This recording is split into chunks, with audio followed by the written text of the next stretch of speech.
who are housed. Okay, Revelation chapter 20. I started, y'all didn't have no questions. So Revelation chapter 20. And so I was given reference before I started talking about this idea of the millennial reign of Christ is what chapter 20 is about, which is significant because we talked about now things are about to wrap up. We're about to get into Revelation chapter 21 and 22. We're in Revelation chapter 20. And it is about the millennial reign of Christ. This is after the 7-year tribulation. The tribulation is over.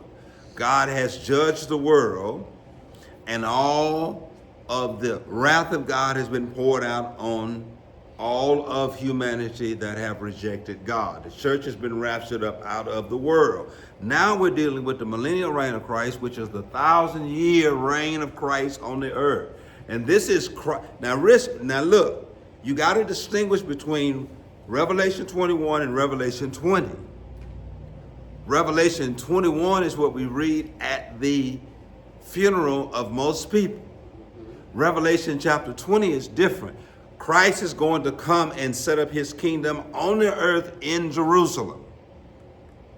And from Jerusalem, we're going to reign and rule with him for 1,000 years. Now, in Revelation chapter 21, it's talk about no more death. The former things are passed away. I saw coming down out of the sky a new heaven and a new earth. As a bride, this is a completely different. That hasn't happened yet. Revelation chapter 21 hasn't happened. Christ has come, but he's come to set up his kingdom on this earth. And he's going to rule from the city of Jerusalem. We're going to rule and reign with him. This is where it talks about some of us are going to be governors, mayors, and aldermen of cities that are on the earth during the millennial reign of Christ. Now you got to really draw the distinction. I never have until I read both chapters. The millennial reign of Christ is different than Revelation chapter 21. It's completely two different circumstances and situations and occurrences. During this millennial reign of Christ, we're going to live here on the earth, and those who have survived the tribulation and who were saved, we know one group survived, which is the 144,000, and those who they witnessed to, now they are saved. They're going to live here on the earth. Those of us who are in heaven are going to come and live here on the earth, many scholars believe. And we're going to live in 1,000 years of peace. Satan is going to be bound, bind up and chained. And Satan will no longer be able to influence the world. He is the prince of the air. He is a troublemaker. But for 1,000 years, he's going to be bound up or chained up.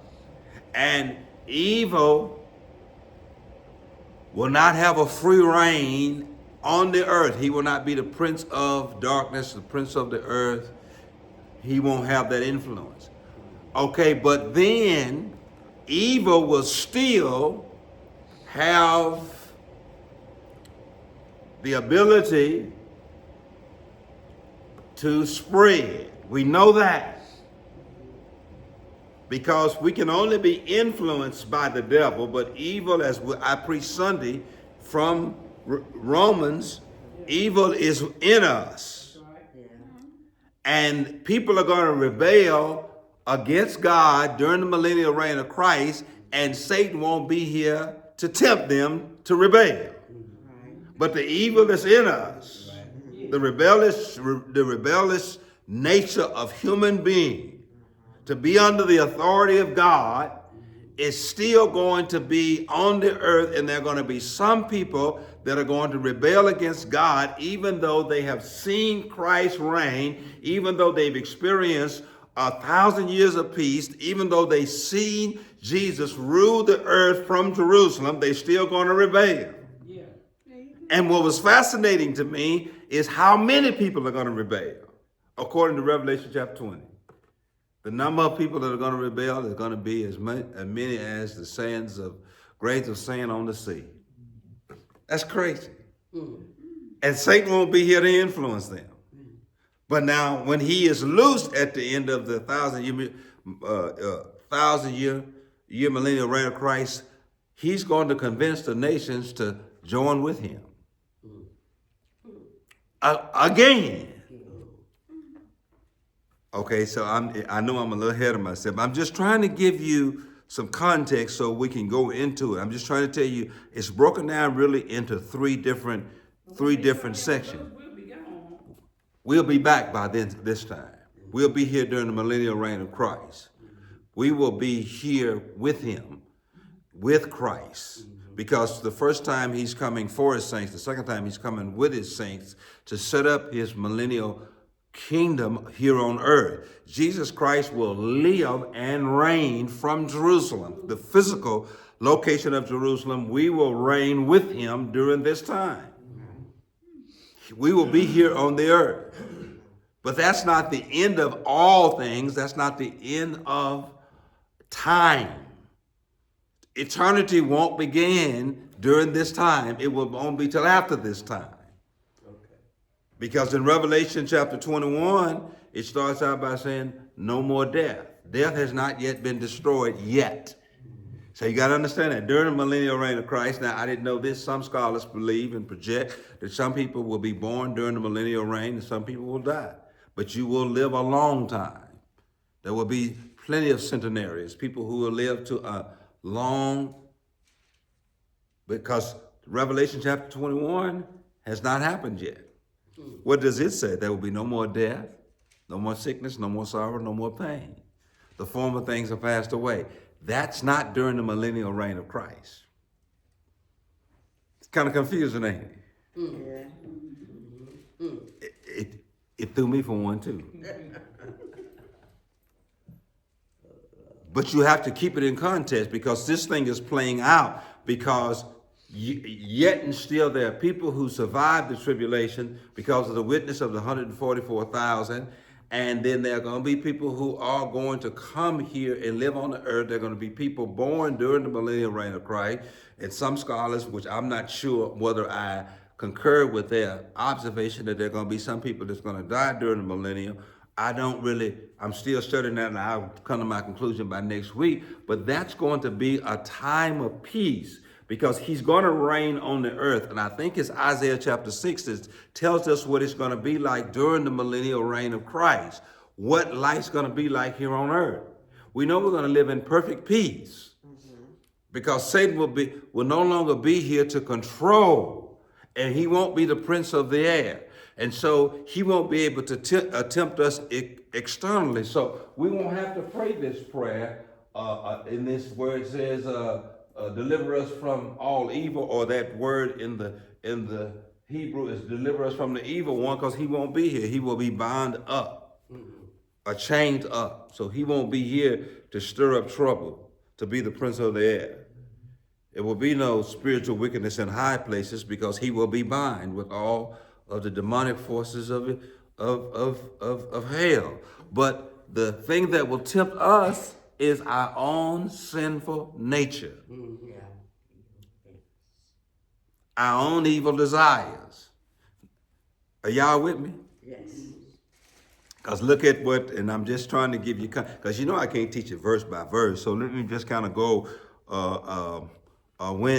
with it. Now, I really kind of want to get to verse 3, because verse 1 talks about these keys to the bottomless pit and a heavy chain in his hand, and he seized the dragon, the old serpent, who is the devil, Satan, and bound him for 1,000 years. You see that? Yeah. And the angel threw him into the bottomless pit.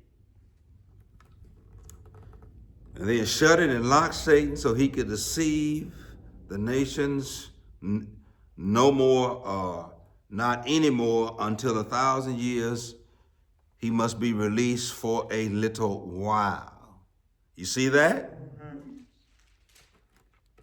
And I saw him on the throne and the people sitting, given authority to judge, and that's us, and all that kind of stuff. And I saw the souls of those who had been beheaded for the testimony about Jesus Christ, proclaimed the word of God, and they had not worshipped the beast, nor saluted him, and nor taken his beast did not have his mark on their foreheads or in their hands, and they all came to life again, and they reigned. Y'all see that? With Christ for 1,000 years. That's all those people who survived the tribulation. Y'all know who those are. So those people will live during the millennial reign of Christ. Some of them were beheaded, but now they're back alive. Some who were martyred, some who survived. And so you get this one. And he says this is the first resurrection. The rest of the dead will not come back until 1,000 years. Now this is a conflicting statement. You see this? You see, this is conflicting. This could be us. You see that in parentheses? Is it in parentheses in your book? Is it in parentheses? And it says, the rest of the dead did not come back to life until after 1,000 years ended. Right. And so this was conflicting to me. You see that? Y'all, is that in y'all Bible? So that means those who survived the tribulation are now living here on earth during the millennial reign of Christ, and those who were killed are now living here during the millennial reign of Christ, but we've not yet come to the earth according to this text. Do you see what I'm saying? How it kind of leaves area for confusion to realize that we might not be here during that millennial reign of Christ. Does that make sense to you? Because it says, look what it says, and the rest of the dead did not come back until the 1,000 years had ended. Does that not make sense to you? And see, that's what, because I'm thinking we're here. We have come from heaven to live here on the earth. That's not the case, according to the original reading of the text. And mine is in parentheses. Yours might be in like a different bold typing. But that literally said, is that not how y'all read it and understand it? So that means when we were dead, we were not part of the 144,000. That's right. We were not a part of it because the 144,000 are the witnesses. But those who the 144,000 witnessed to during the tribulation, they were saved. And many scholars believe these are those who are going to live on the earth during the millennial reign of Christ. Does that make sense to you? We haven't come back yet. We haven't come back to live here. We're not coming back until after all of this takes place. And Revelation chapter 21, we're going to be a part of the new heaven and the new earth. Okay. It makes sense to you? Now does.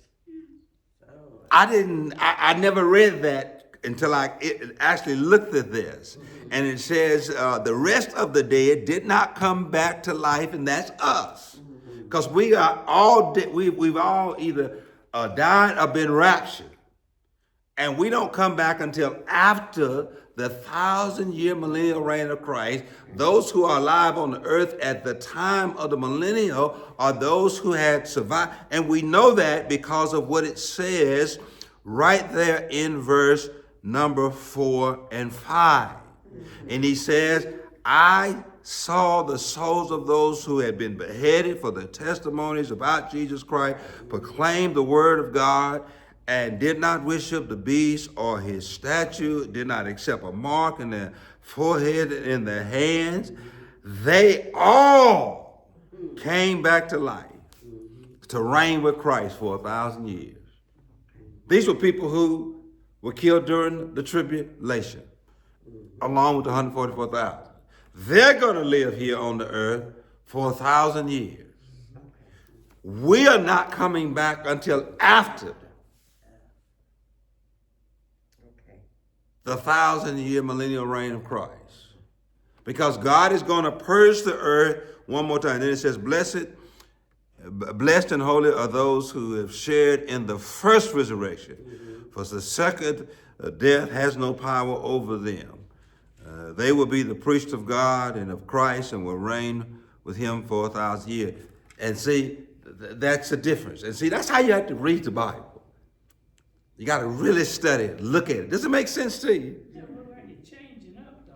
It's not changing up. We just ain't never read it. It's changing up. It looks like it, But you got to read it within its context and keep everything in its proper context. See, because we get most of our theology from music. And I'm sad to say we get most of our theology from preachers who have not studied the text, they just read it. But you got to study the text. And you have to study it holistically. You can't take one verse and then build a whole doctrine on one text. You got to read all of it. And see, most of us only read Revelation chapter 21 and never read Revelation chapter 20. I'm guilty of that until I started studying. Because see, there's still going to be death during the millennial reign of Christ. In Revelation chapter 21, there will be no more death. Be no sorrow. If there's going to be childbirth, everybody in here, except me and Michael, know it's going to be pain. You hear what I'm saying? Pain and childbirth. And so that's how you got to read that. You have to read it in its context. And so we're not going to be here according to the way the text is read during the millennial reign of Christ. Because then it says, you see verse 7, you got to read it. When 1,000 years come to an end, Satan will be let loose out of prison, and he will go out to deceive the nations, called Gog and Magog, every corner of the earth. He will gather them for battle, the mighty armies, numberless of the sands along the seashore. That's how many people he will deceive and will join with him. Without his influence during the millennial reign of Christ, man will still, because of the evil, rebellious nature, the sin nature of human beings, they will still rebel against God. All they need is a leader to lead them. And Satan is going to be that leader. He locked up, but when he is released, he's what they've been waiting on. He led the first one, and he's going to lead the second. Y'all still with me? And I saw them as they went up, broad the plains of the earth, and surrounded the people of God in the beloved city in Jerusalem. The beloved city, remember, is Jerusalem. That's where Christ is reigning. His headquarters is in Jerusalem. And those who survived the tribulation are reigning with him. And those 144,000 are reigning with him. And so Satan and all who follow him now are going to surround God's people and the beloved city. And God is going to destroy it. But fire from heaven came down, attacked their armies, and consumed them.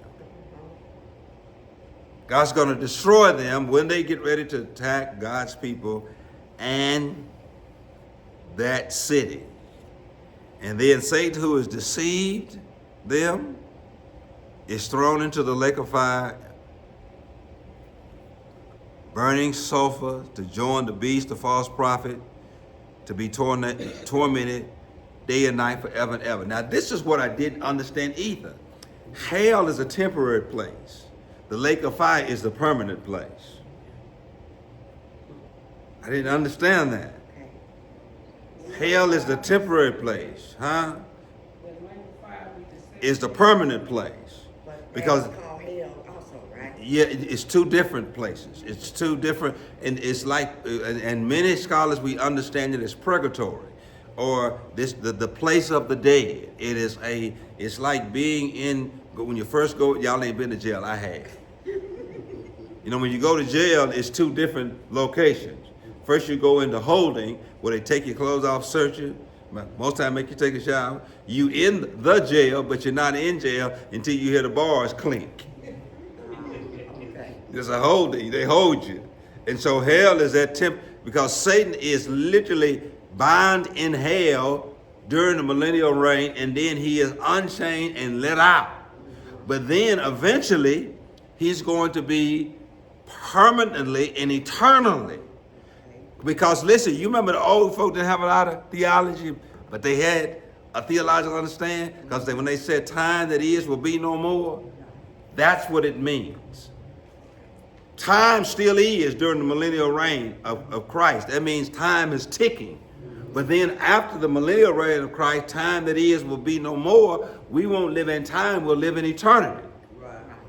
Time won't matter. And that's why in Revelation chapter 20, he's giving us a numerological amount of time, which is 1,000 years. After this, you won't be able to count time because we'll live in eternity. It makes sense to you? But this John the beast and the false prophet, they're going to be tormented day and night. Many scholars believe that's the reason why. Listen to this. It is believed that the rich man was able to talk to Abraham because he was not in this place, the lake of fire, but in hell. And so he could still see and communicate. But once he is final, and we're going to see the final judgment, because chapter 20, verse 11, it deals with the final judgment. Nobody that is saved will be in the great white throne judgment. This has nothing to do with us. This has nothing to do with us. Does that make sense to you? Because this is about the great white throne judgment. This has nothing to do with us. This is the great white throne judgment. And I saw a great white throne, one sitting on it. The earth and the sky fled from his presence, but they found no place to hide. I saw the dead, both great and small, standing before the throne. Now see, this has nothing to do with us. We hadn't come back yet. We've not come back to occupy space and time. This is God about to judge all those who have rejected Jesus Christ, have rejected God, rebelled against God, because here is God going to judge those who has rebelled during the millennial reign of Christ, but also during all of eternity since Adam. If Cain did not get saved, Cain will be in this judgment. Adolf Hitler will be in this judgment. Because look at what it says. And now this is significant. Books were opened. Now this is something even more profound that I did not know. And this is really, really, really profound. And this is where you got to get language and etymology and words. It says, and books were opened, including the book of life. And the dead were judged according to what they had done, as recorded in the book. Now, there's a word in there that's not in this translation. The word is blotted out. And the word, the language is, if their name was not blotted out. And really, is it in y'all's translations? You see the word blotted out in any of y'all's translations? Written or blotted out. And really what it means, Patrick, is that everybody's name was in the Lamb's book of life. God intended that nobody would be lost, that all men would be saved. And so that was God's original intent. But there are some peoples, because of their rejection of God, the rebellion, their names were blotted out. And so one scholar says everybody's name was in this book or in these books. But because of their rebellious nature, rejection of Jesus Christ, their names were blotted out. Not because God took their names out, but because they had free will. They had a choice whether to accept Jesus Christ, accept God's way of salvation, or to reject it. Their names were written in these books, but their names were blotted out. because they rejected. And then because I don't want to get too much. And then this is where you don't have to worry about cremation and how a person died, because it says the sea gave up its dead. The grave gave up its dead. Everybody who has ever died will come back to life. I don't care how they died. They coming back. They coming back. If they burn up in a fire, the people who were disintegrated in that submarine, their physical bodies were destroyed, their earthly tabernacles dissolved, but their souls will come back if they were not saved. Because the body doesn't live forever, but the soul does. Once born, you will always live. There will never be a time when your soul will not have conscious awareness.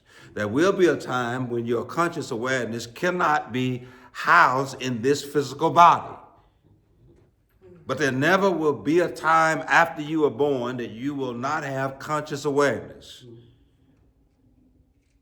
You are living now because your body can house your soul, which has conscious awareness. But y'all know, like I know, this old building keeps on leaking and leaning. And one day your soul gonna have to move. Your soul will not be able to be housed in this earthen tabernacle, this body. And people who died, their bodies can no longer house their souls. It doesn't mean that they are dead. Their earthen tabernacle, this vessel of clay, can no longer house its soul. Scientifically proven that when you die, your body weighs less because the very essence of your being leaves your body. We don't know the exact weight. Scientists say the weight of the soul, but we know that if a person dies and they are 200 pounds, upon death, they weigh less. Something about the molecular structure, the material structure of their body, something leaves. Life itself, conscious life, God-giving life. Makes sense to you? That person doesn't take their last breath. They take their last breath in this earthen tabernacle. Because to be absent from the body is to be present with the Lord. He snatches or he rescues their soul from this earthen tabernacle that can no longer house it. Makes sense to you? Yes. That's what it, but everybody who has ever died, whether in the sea or in the grave, it really covers everything. And all were judged according to their deeds. And when the word deeds doesn't mean they were working for Christ, it was about a decision they made. It is about the life they lived after they made a choice to reject God. And their deeds spoke. They were known by the fruit they bare.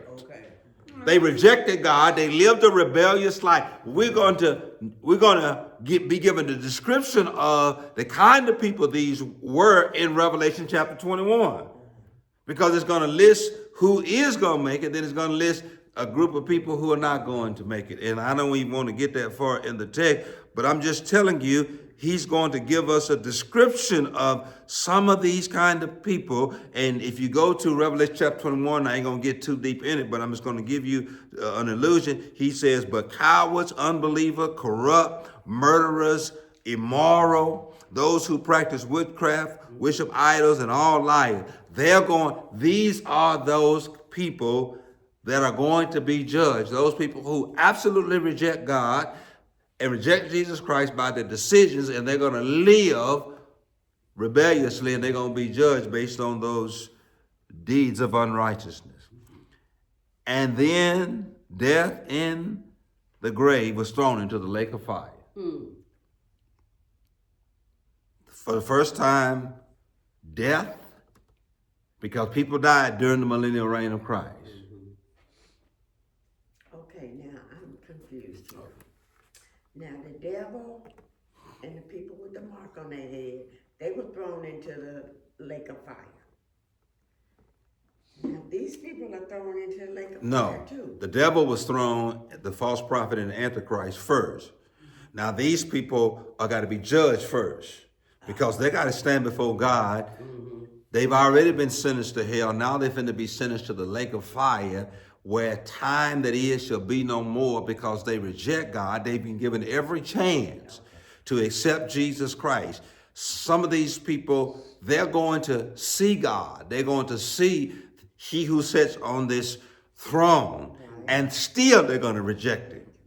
Because, we've already talked about how with all the evidence during the tribulation, and they saw all of this, and yet they still reject him. Now these people are going to see, and they're going to still reject him. Okay. They're going to have all the evidence that God is real during the millennial reign of Christ. And yet some of these people are going to survive, and still they're not going. Now they're going to be thrown into the dead. Death and grace shall be thrown into the lake of fire, and this is what is called the second death. And anyone whose name is not found or blotted out or recorded in the book of life will be thrown into the lake of fire. Right. And the word is in the lake of fire. So this is the second death. And I was reading one translation. It says their names were blotted out. They had their names was in it because that's God. Everybody was created and exists to live with God forever. But it's almost like receiving an invitation in advance to go somewhere. And then you eliminate yourself from that invitation list. It's not because the person uninvited you, it's because you decided to take your name out of the book. You decided based on a choice for whatever reason. And so this is everything has wrapped up now. Now, Revelation chapter 21 is time that is shall be no more. Because everything is finna be made new. And this is the significance. This is when we now who have been in heaven is coming back to earth to live here or live in the presence of God. Makes sense to you? I know it's really kind of, like you said, look like things are changing. All you need to know, Gladys, you with Jesus. And where you at, it's not hot. And you ain't being tortured or tormented.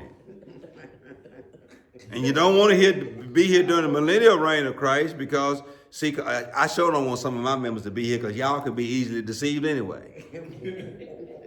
You can be easily deceived anyway. When Satan come and tell you to jump out the Lord's side, jump on his side, listen, you can't even deal with the influence of people. You sure don't be able to do the influence of him. And listen, he would have, and some translations, scholars believe, Satan would have deceived the whole world if Christ wouldn't have stepped in. And when it talks about he was given the ability to purge the earth for a little while. Because God knows the heart of people and the nature of people. But now in Revelation 21, we're going to get a whole new nature. Mortality shall take on immortality. Our whole nature is going to be changed. Everything about us is going to change. We're going to get our new bodies to live in our new world, to live our new life. The people during the millennial reign of Christ didn't get all of that. They were still corrupt. I'm going to still be looking good. Then I ain't be old. You sure ain't? I'm going to be still looking. I want to come back as my 21-year-old self. Yeah. You don't feel no pain. Nothing going north. Everything going to be south. Right. You're going to have a perfect body. Yeah. I don't want to get into Revelation chapter 21 because it is completely different. Now, we don't preach it like that because we don't understand it like that. But when you listen to old people sing, they had a lot of theological understanding. Yeah. Two things I thought about when I was reading this text is when they said, I want to be at the meeting when all of God's children marching home. But after the separating, that's what they meant. This is where they got that from. After the separating, the right from the wrong. Then I want to be at the meeting around God's throne. That's where they got this from. Because there's going to be a separating the right from the wrong. Those who have rejected Christ and reject God will go to the lake of fire with the devil, the Antichrist, and the false prophet. That is the separating the right from the wrong. And then I want to be at the meeting around God's throne. But after the separating the right from, they might didn't have masters, doctors, but they had a lot of theology. They at least read and had an understanding. And one of my favorite ones is time that is shall be no more. That was deep. That's in this Revelation chapter 20. Because see, still they still living in time. But Revelation 21, time that is will be no more. There will be no calendar, there will be no clock, there will be no sun. There will be no sun, sun. You will have no need for the sun. Sun is what creates time because the earth circles the sun and it distinguishes night and day, spring, winter, and fall. All of that's going to be over. And we know that there will be no need for the sun in Revelation chapter 21. So time that is will be no more. We'll be living in eternity, not in time. We won't have a clock or a watch. There will be no days, there will be no nights. There will be no weather shifts. How old people say, every day will be like Sunday, every month like the month of May, when there will be perfect weather, it's 72 degrees every day. Sounds perfect. Perfect. Yes. You get what I'm saying? That's how you have to read it. And that's the theology of it. And you understand it, because then this is when he looked up and I ain't gonna get, y'all got any questions, but it makes sense when you read it, verse by verse, line by line, word by word, because it's hard to understand. But then you understand the teachings of Jesus when you understand this thing about, because see, we're going to be judged based on our works.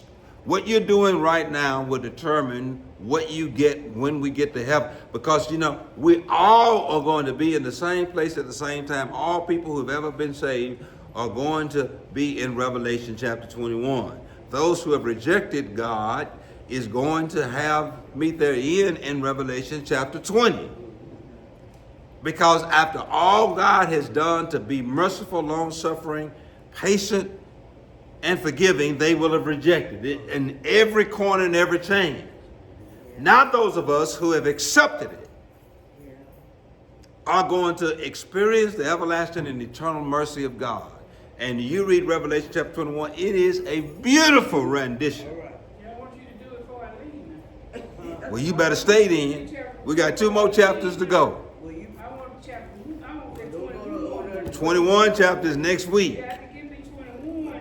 21 is next week. It won't be next week, though. We got to film next week. It'll be unless y'all coming at 10 o'clock. But next week is the film. But chapter 21 is the one we read at the funeral. But you won't. You got to keep. You got to really tie chapter 21 and John 14. These are 2 chapters you got to really tie together because they go together. Because in John chapter 14, he said, "Let not your heart be troubled. You believe in God, believe also in me. In my Father's house there are many mansions. Where I'm dwelling, where my Father wants you." And he says, "I go and prepare a place for you." And really the word go is I come to prepare a place for you. And that's where John's going to say, I looked up and I saw and I heard. He saw the new heaven and the new earth. He heard the proclamation that I am the Alpha and the Omega, the beginning and the end. I heard and I saw. But now I'm going to tell you the one I want to study is Revelation chapter 22. Because it's going to describe what heaven is like. We've heard a whole lot of things about heaven.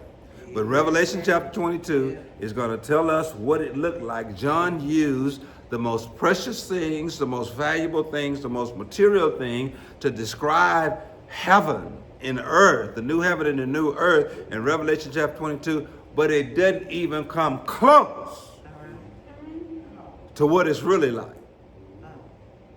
When he talked about streets of gold, it's way more prettier than gold. the stones of the foundation of the city, the gates of the city, made of a solid pearl.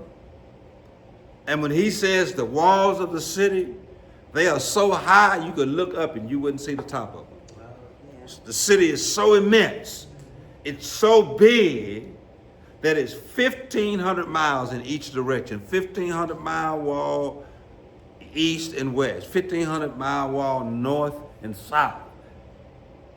And the gates of the city, 3 gates in the east, 3 gates, these are immense gates that are so huge, so enormous, that all those gates are opened at one time, and people from the earth, all of humanity that's ever been saved, can go into that city from either direction when those gates are open for us to go and worship and talk about the 12 and 24 elders and all that stuff. That's Revelation chapter 22. Anyway, so that's where we're going to be next week. Any question? Huh?